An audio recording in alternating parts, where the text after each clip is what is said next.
Ok, bueno, seguimos después de esta canción de Pink Floyd y estamos acá en la oficina de Chile Sustentable con su directora, Sara Larraín. ¿Qué tal, Sara? ¿Cómo estás? Muy bien, muchas gracias, Dale, Daniel. muchas gracias por acogernos. Sara, entiendo que esta ahora toda una temática de una campaña de Chao Carbón y de la eliminación de la zona de sacrificio. ¿Nos puedes contar un poco de qué será esta campaña?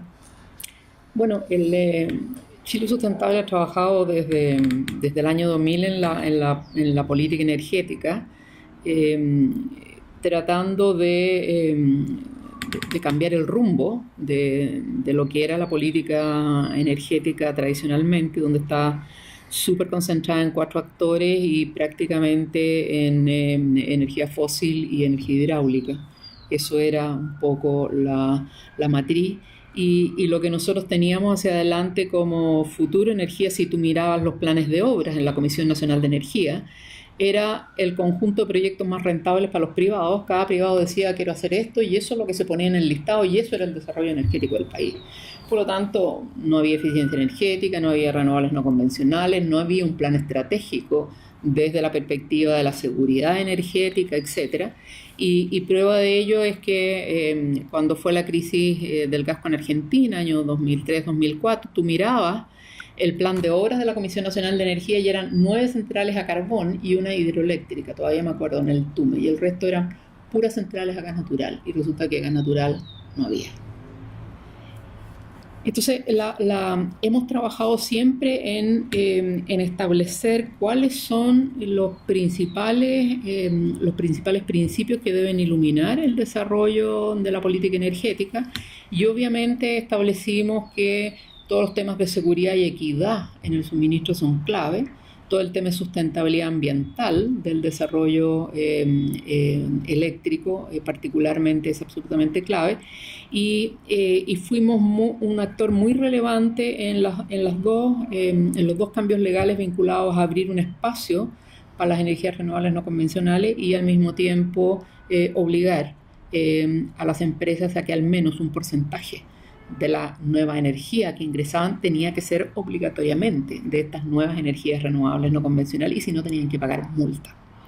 Entonces, la primera ley se sacó el año 2008 en el gobierno de Bachelet, la segunda, donde se duplicó la cuota obligatoria en el gobierno de Piñera, pero también trabajamos en eficiencia energética, no logramos una ley, hasta una que se presentó por los parlamentarios el año pasado, a fines del gobierno de Bachelet, también la ley de generadores residenciales, que era como la primera etapa para empezar a meter la cultura de generación distribuida en Chile, donde prácticamente si tú no estabas integrada en el sistema interconectado central y eras de las grandes empresas, no No tenías tienen cómo ninguna participar. posibilidad de Ujú. participar ni de autogenerar, etcétera, etcétera. Entonces, yo diría que dentro de ese marco de una ruta de grandes reformas para la transición energética, eh, una vez que se establece el tema del espacio para las energías renovables, donde hay también los distintos proyectos de ley que generan una diversificación de los actores del negocio, del mercado eléctrico, que para ello fue súper importante abrir las licitaciones a pequeños bloques, porque si no siempre se ganaban las licitaciones en los cuatro grandes, abrir bloques horarios y más pequeños para las renovables no convencionales, después de que se cambió el CEDEC, que eran como el club de la unión de la energía, de los grandes que iban Sí, poniendo casi en la mesa de póker de la energía, a un sistema que es independiente, donde el autónomo, claro. Estado tiene un representante, donde los generadores tienen un representante, donde los consumidores tienen un representante. O sea, yo creo que se logró al menos un nivel, quedan muchos pendientes para reducir las distorsiones del mercado eléctrico, pero al menos yo diría que se abrió ya una ruta donde podemos transitar hacia otro modelo de desarrollo energético. Pero lo que se estaba quedando atrás y de una forma brutal es justamente la generación fósil y particularmente la más contaminante que es carbón, que curiosamente se desarrolló justamente como alternativa a la crisis del gas. Fueron todas las plantas nuevas, que son del año 2004 en adelante. Ujú. Eh, y que obviamente como en Chile el sistema de evaluación de impacto ambiental es simbólico y no hay ordenamiento territorial, Las mentes brillantes se les ocurrió concentrar todas las centrales en 5 comunas. Y por lo tanto tú tienes hoy día que las carboneras están 8 en la comuna de Mejillones, que tiene buena ventilación, que no tiene plan de descontaminación. Nosotros creemos que esa ciudad está saturada y no han hecho las mediciones. Tenemos Tocopilla con 8 termoeléctricas, con 7 termoeléctricas a carbón. Después más al sur tienes Huasco con 5, todas en el mismo lugar, las Huacolda de 1 a las 5. Después tienes Quintero Puchuncaví, que tiene 4, dentro de ella una de 47, la otra de 53, o sea, vieja. Y finalmente tienes, en el caso Coronel, tienes 3. Tienes 3 centrales, una de ellas, Bocamina, es también sobre 40, tiene como 45 años. Entonces, ahí tú confluyes en un tema de energía sucia, además puesta en lugares donde son ciudades que tienen parques industriales relevantes y por lo tanto llegan las termoeléctricas en el fondo a generar mayor contaminación en esos 5 comunas. Todas menos Mejillones están latentes o saturadas de contaminantes, material particulado principalmente, y todas ellas, menos el fiasco del plan de Quintero Puchuncaví, que la Contraloría lo echó para atrás porque falsearon las cifras, todos tienen planes de descontaminación. Por lo tanto, las normas están superadas y la población está bajo estrés de impactos en su sistema respiratorio, etcétera, etcétera. Entonces, ese es el resultado de una mala política energética que se suma al resultado de una mala política de evaluación ambiental y a una inexistente política de ordenamiento territorial. Es por eso que ocurre lo que ocurre en Quintero Puchuncaví, donde hay un alza de hidrocarburos, digamos la primera semana, la segunda de dióxido de azufre, y tú tienes que llevamos en este minuto, entiendo que más de 1.500 intoxicados. Además de los impactos permanentes, porque obviamente las normas tienen posibilidad de tener algunos picos horarios, y eso se va acumulando en la salud de la población. Por lo tanto, los índices de mayores cánceres, los índices de mayores enfermedades cardiovasculares, los índices de partos prematuros, etcétera, etcétera, son brutales en esas 5 comunas. Entonces, nosotros empezamos a estudiar el tema de las termoeléctricas porque obviamente se habló en Chile de que la transición energética, de que éramos tan limpios, de que las inversiones en renovables no convencionales. El cuento se lo contaron a Al Gore, y no sé si ustedes vieron el documental de Al Gore. De repente empiezan a ver la inversión en renovables, en solar, etcétera, etcétera, y Chile aparece como destacado y empieza la barra de la inversión en Chile a subir, el teatro entra en éxtasis, la gente entra a ver un éxtasis impresionante, pero lo que tú ves en realidad es que lo que estamos consumiendo es 40% de carbono.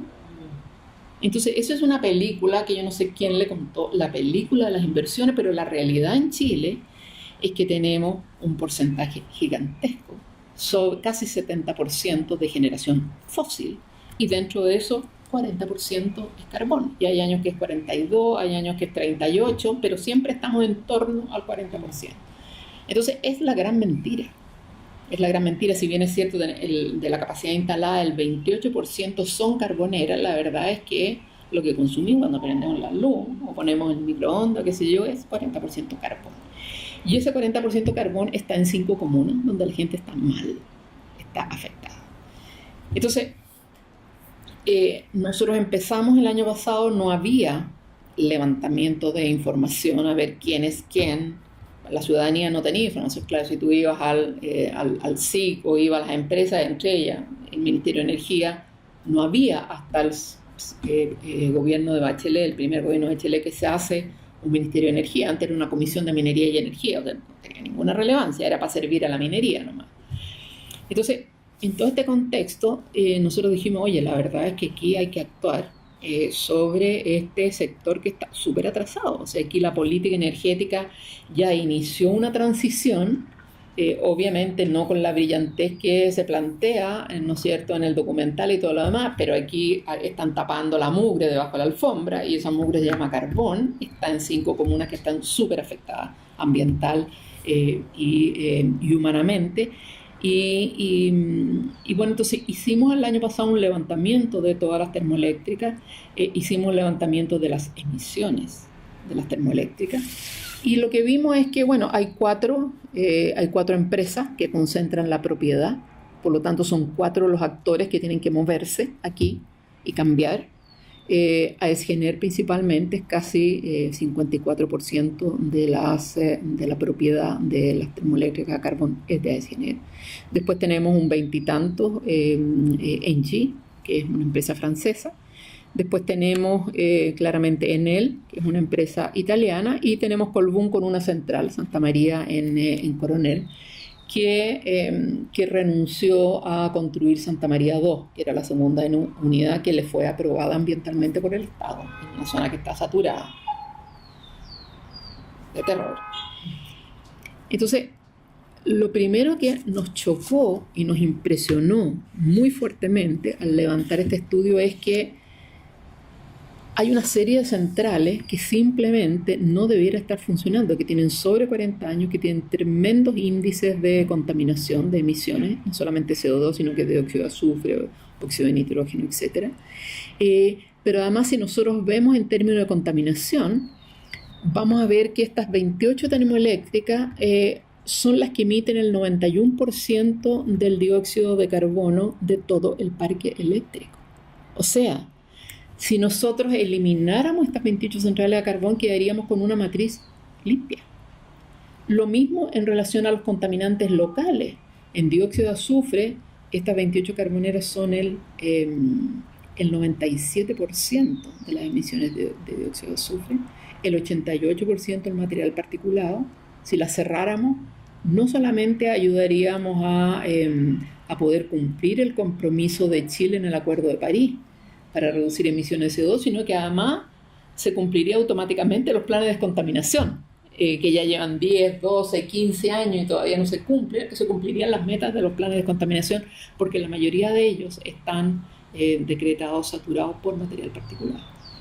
Entonces, nosotros dijimos, bueno, ¿por qué esto sigue ocurriendo en Chile? O sea, si hay un grupo de centrales donde ellas 7 son inaceptables, se debieran haber cerrado y le seguimos pagando pago por potencia. O sea, no solamente pagamos energía, sino que pagamos potencia.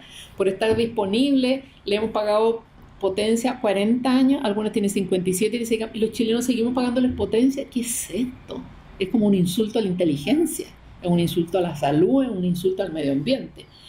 Entonces, revisamos y obviamente hay incoherencia. La misma fijación tarifaria reconoce 24 años como vida útil para el pago de potencia. No está el pago por potencia se sigue pagando a las centrales que tienen 40, que tienen 50 años. O sea, ¿qué es esto? Y eso lo está implementando el Estado de Chile. Entonces dijimos, a ver, esta cuestión ya es, pero bananera.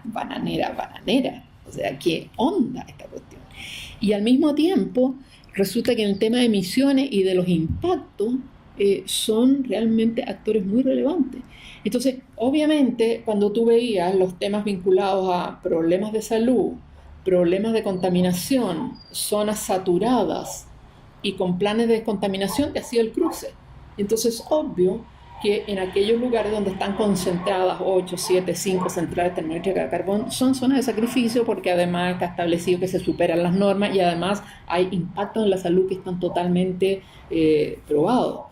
De hecho, nosotros le pedimos a la Sociedad Chilena de Pediatría que levantara los principales impactos en el tema de las carboneras con la información internacional y lo que había como información nacional. Y la verdad es que claramente están los agentes contaminantes del carbón implicados, están los impactos sobre niños, sobre adultos, y posteriormente también tomamos, bueno, las enfermedades respiratorias, enfermedades cardiovasculares, enfermedades, impactos sobre el sistema nervioso, y después revisamos los estudios que hizo el doctor Pablo Ruiz con su equipo en la Universidad de Chile, y la verdad es que los impactos sobre la salud de la generación termoeléctrica en porcentajes de terror. el estudio de Ruiz señala que por cada 1000 megawatts de termoeléctrica de carbón tiene un aumento 78% en hospitalizaciones por cáncer, principalmente respiratorio. Tiene un aumento 70% en las hospitalizaciones de enfermedades cardiovasculares. Tiene un aumento entre 70 y 100% en las hospitalizaciones por enfermedades respiratorias y tiene un aumento entre 70 y 90% en las hospitalizaciones por neumonía. Entonces, ¿también le cuesta al Estado de Chile eso?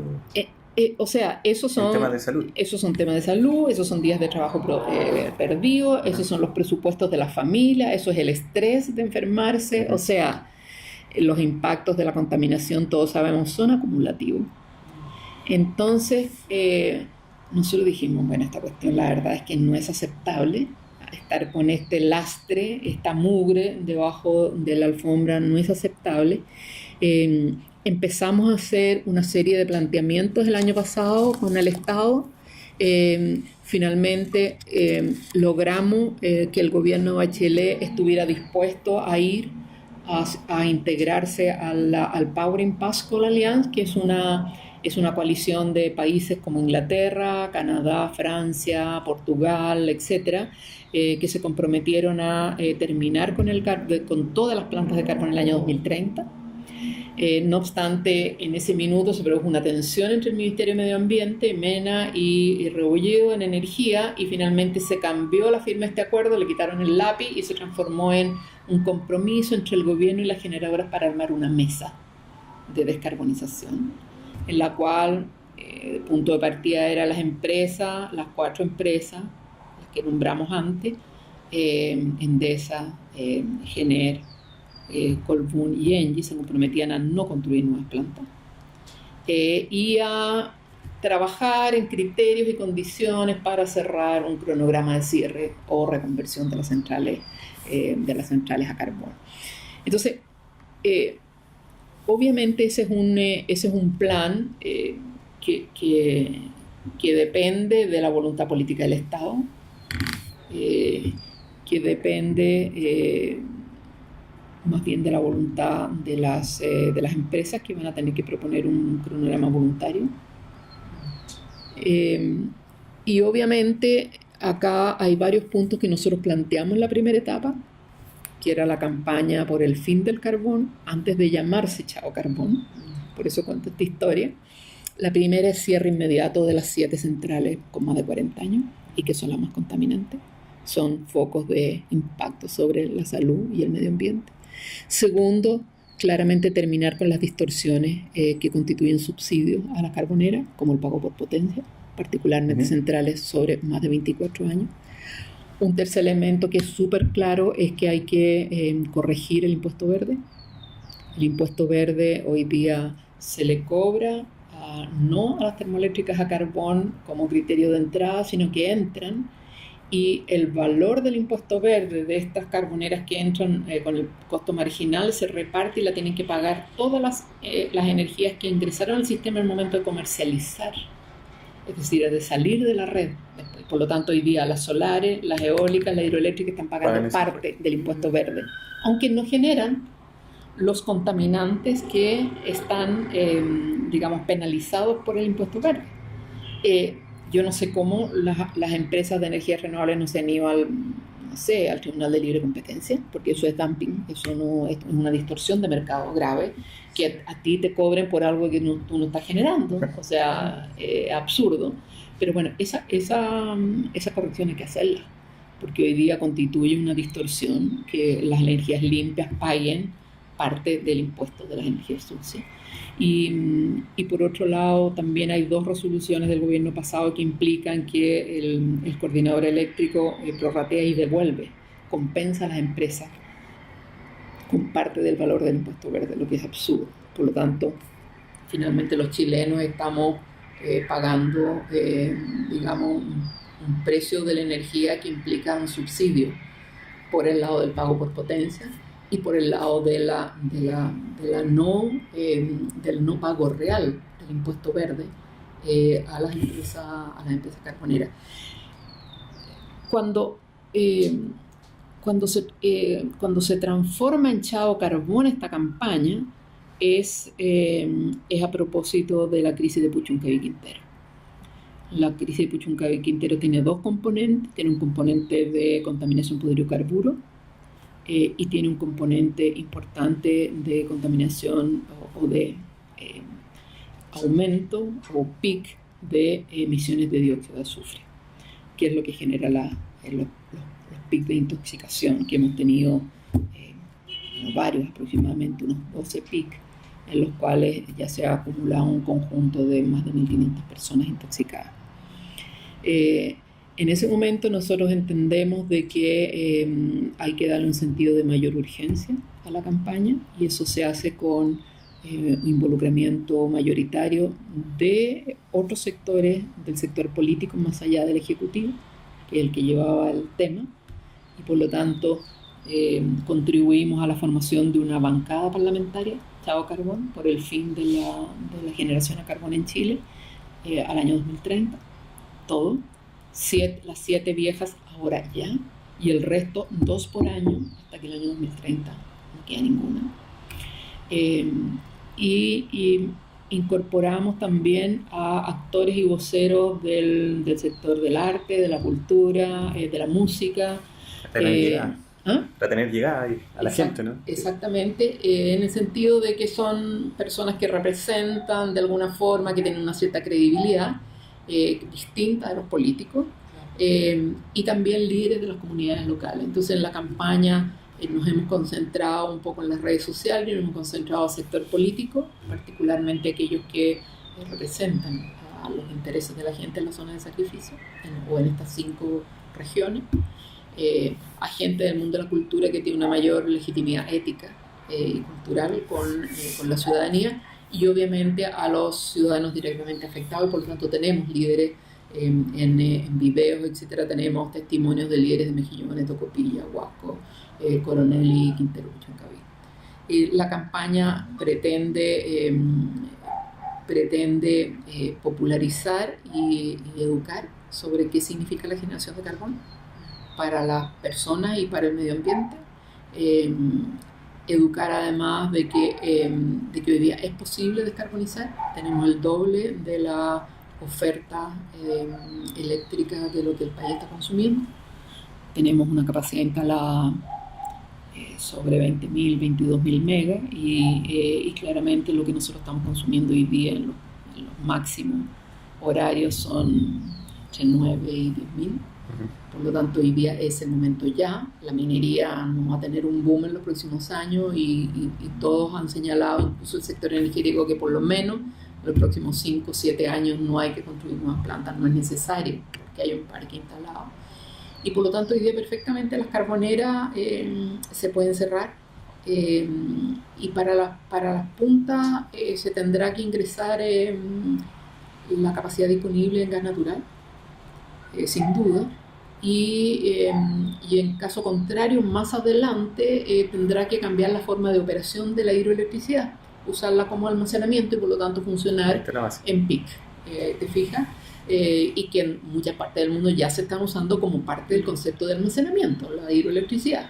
Entonces, mientras no llega el almacenamiento para solar, mientras no te dan los precios, tú perfectamente puedes cambiar la operación del parque hidráulico, y obviamente tendrás que reconocer al parque hidráulico ese cambio en la forma de operación, lo tendrás que reconocer en una modificación de la tarificación.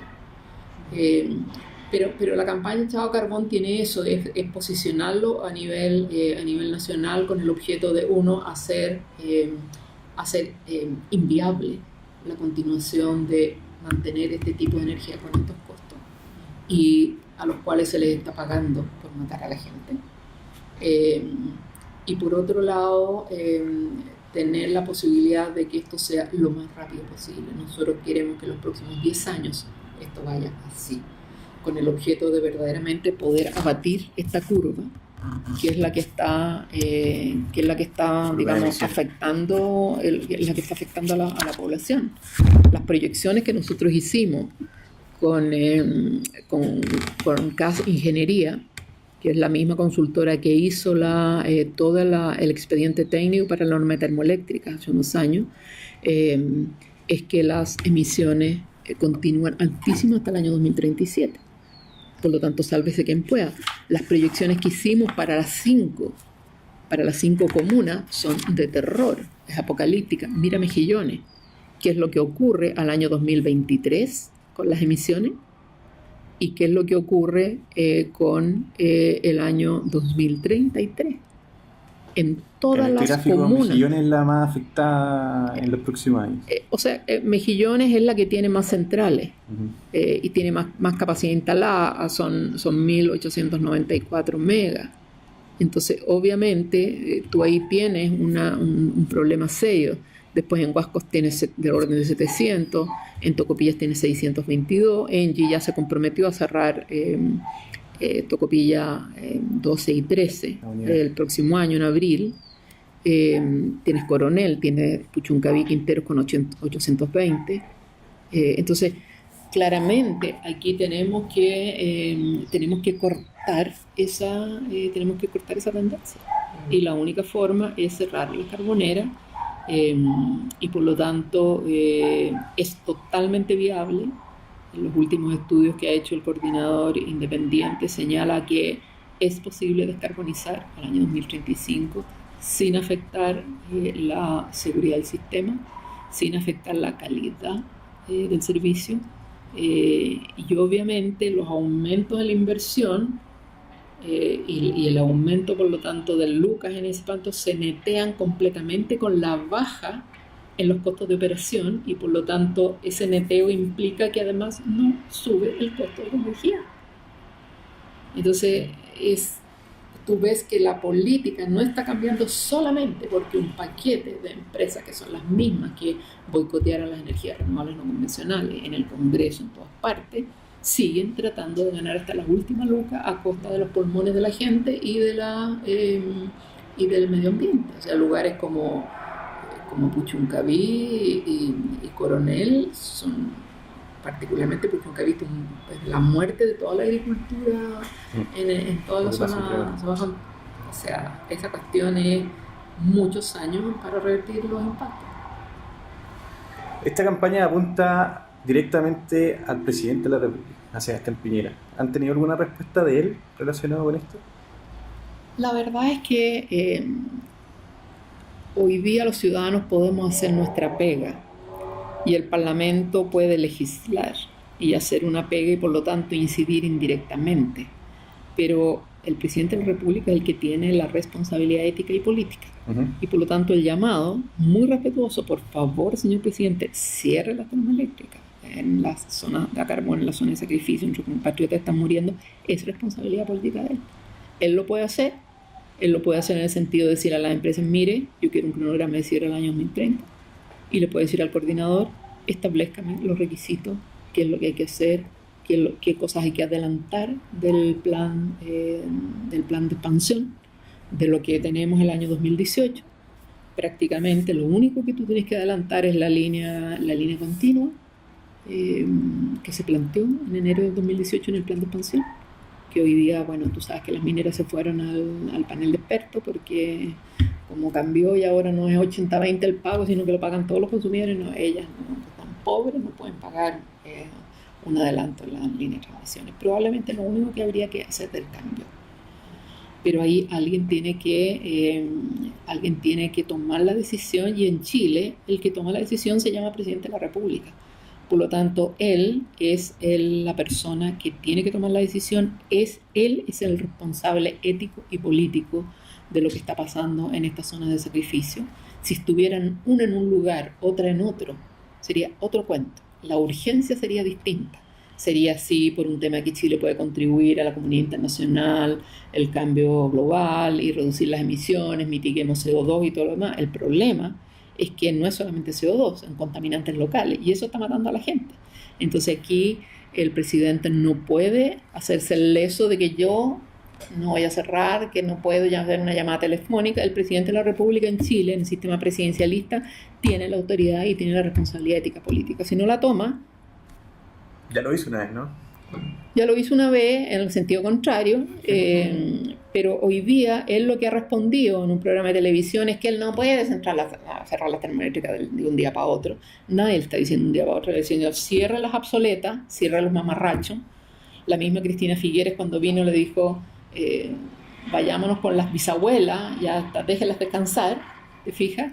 Y la verdad es que el resto se puede hacer un programa de cierre, si no quieren cerrarla, que las reconviertan. Pero no podemos seguir permitiendo la combustión de carbón, porque la gente está muriendo. Sara, definitivamente. ¿Cuál ha sido la respuesta de la ciudadanía frente a este tema, frente a la campaña? Súper buena. O sea, nosotros creemos que hoy día, porque esto, además de los testimonios, va acompañado de infografía, va acompañado de video, entonces se está planteando a la gente cuál es la capacidad instalada y qué es lo que necesitamos para, o sea, no para que no te digan como en el caso de Irensen, mire, usted no se puede sacar el pelo porque resulta que si están operando a su abuelito en el pabellón de no sé qué, se va a apagar la luz del pabellón, que era como ese chantaje. Entonces, decirle, mire, no hay posibilidad de que usted se seque el pelo, su abuelito no pueda seguir siendo operado, digamos. Entonces, se le está planteando a la gente, mire, las más contaminantes y más antiguas son estas, están en estos lugares. Hoy día se puede hacer la transición porque tenemos esta capacidad instalada y tenemos esta demanda. Se está señalando, el coordinador eléctrico ha señalado que la transición puede hacerse en estos años. O sea, estás haciendo una campaña de alfabetización en un tema de energía, cosa que la gente tenga certeza en su demanda, y al mismo tiempo señalando cuáles son los impactos. Y qué es lo que ha pasado, por ejemplo, en Estados Unidos con los estudios de la reducción de partos prematuros o de abortos. Se empieza a notar 3 años después de que se cierran las carboneras, se empieza a notar el cambio. Ah, wow. Entonces, impresionante. Entonces hicimos con la gente de Sochipe todo el barrido de publicaciones científicas a nivel internacional. Entonces no se puede aceptar, no es aceptable.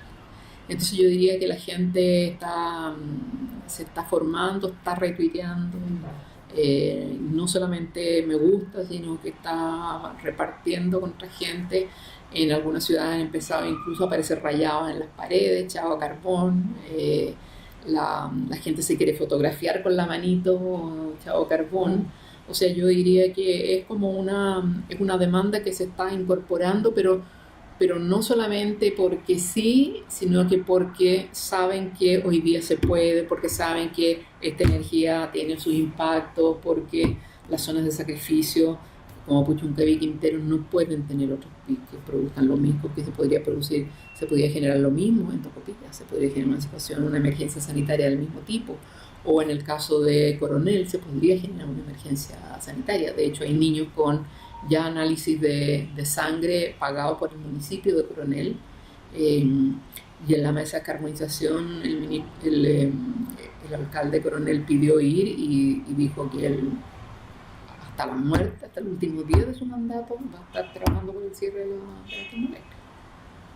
Tiene identificado el polvo, las concentraciones de polvo de los distintos colegios, los parvularios, o sea, realmente están con las pilas súper Ok, muchas gracias por la respuesta bien extendida, pero la necesitábamos. ¿Tú vas a tener que cortar? No, todo esto va así, es una totalmente. aplicación muy buena para la gente que no sabe mucho del tema. Ajá.